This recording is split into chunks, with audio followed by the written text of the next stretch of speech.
What's up, my people? I'm gonna piggyback off the video that I made several days ago about who's the greatest, Manny Pacquiao, Muhammad Ali, and of course I picked Manny Pacquiao. I got a lot of flack for it, but hey, it's my opinion. I believe that there was a legitimate opinion as well.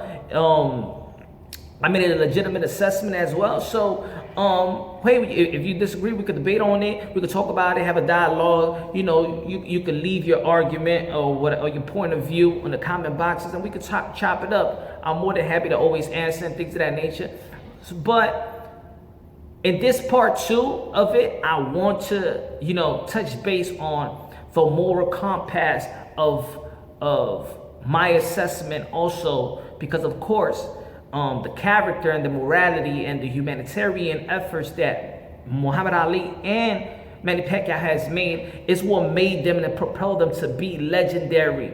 You know what I'm saying? I'm talking about the undying legendary personality, icons of the world of sports and life in general.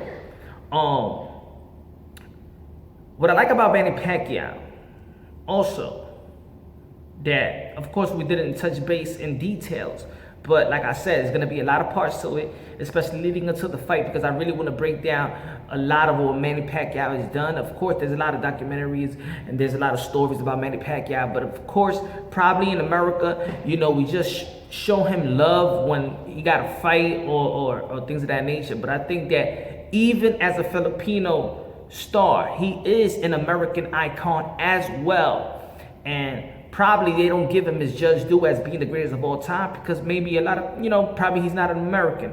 But to us, he is a treasure to the world. So I don't consider him just a Filipino dude. I just don't consider him. Manny Pacquiao is an American entertainer and athlete. I consider him a treasure to the world. That's just me. And maybe I'm going out the limb, maybe you disagree, but that's just me. That's my opinion. The humanitarian effort, of course, what he's doing in this country is what you want to see when a person comes from the less, being the less fortunate and coming up from the slums and actually being there to help out, because that's the inspiration that's the positive inspiration that we all want to teach even our kids. When we teach that type of morals, it's just supposed to be second nature for us to give back. And for, Manny Pacquiao shows a great deal of that, just like Muhammad Ali did. But the only difference is between Muhammad Ali and Manny Pacquiao, to me, of course, they're both religious people. They always wear God in their sleeve. And that's why you do see their moral compass come to fruition. You see the character, you see the love for the people, you see how people love them. And I'm not talking about Ali when he was fighting early in his career, when he was hated just like a Floyd Mayweather. But I'm talking about later in his career when people actually really, comes to grips that this is one of the greatest at that time, and he's just more than a boxer. But for me, Manny Pacquiao's movement and his humanitarian effort does not have a division, in which Muhammad Ali, his religious background and probably it was that time there had to be some division and some protection and some security within the black culture and the black race. And there was one interview that Muhammad Ali once had, and I forgot it was the show, and he was talking about that people should be staying with their own kind, and a black man should be with a black woman, and white woman should be with a white man, and things of that nature.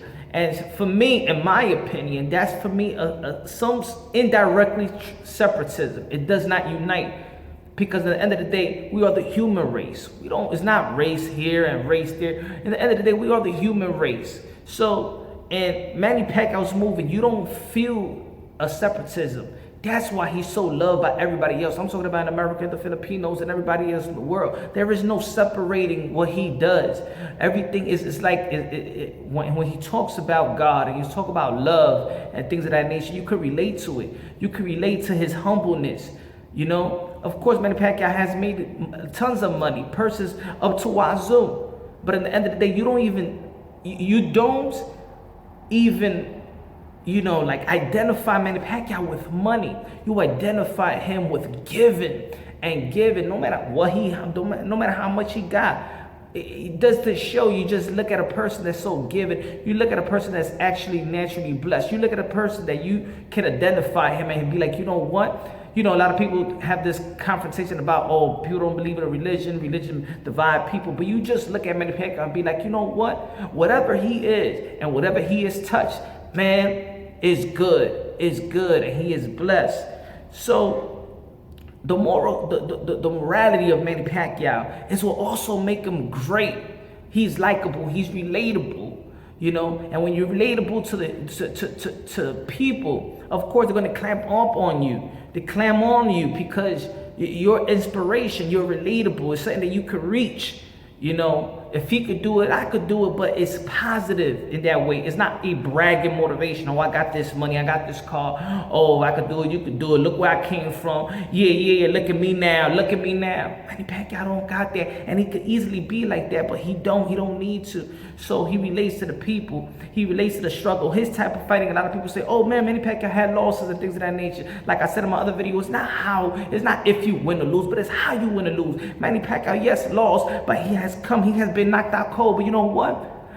He has even a bigger heart than knowing that in the sport of boxing, you could be knocked out cold, but still have the heart and the grit just to come back and actually risk his life versus credible, more dangerous opponent, just like he's going to face in July 20th. And that's why you get a lot of credit for fighting an undefeated champion like Keith Thurman in his prime, a power puncher, the #1 welterweight of his era, based off a complimentary resume, unifying the titles. And Manny Pacquiao still seeking to fight the great, still seeking to risk it all. And this is why people relate to Manny Pacquiao. It's not how you lose. It's not if you win or lose, but it's how he's winning and how he's losing. And when he wins or loses is what he does, and he loses gracefully. He wins gracefully.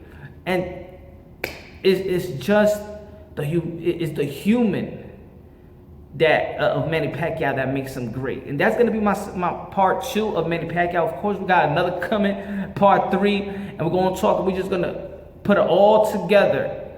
But I really want to touch base on the humanitarian. Of course, Muhammad Ali also has humanitarian. Of course, he's one of the greatest. One of the greatest. And his life has been very, very detailed. I don't think Manny Pacquiao in America has been very, very detailed. And we should give him the flowers now before, God forbid he dies early or things of that nature. But you understand what I'm trying to say. Let him smell the flowers now. I want to break down Manny Pacquiao right now because he is relevant. He is here. He is still helping. He is the people's champion. Whether win or lose, he'll show you how to win. He'll show you how to come from a loss. And that just translates to the regular person in the world. That's why we relate to Manny Pacquiao.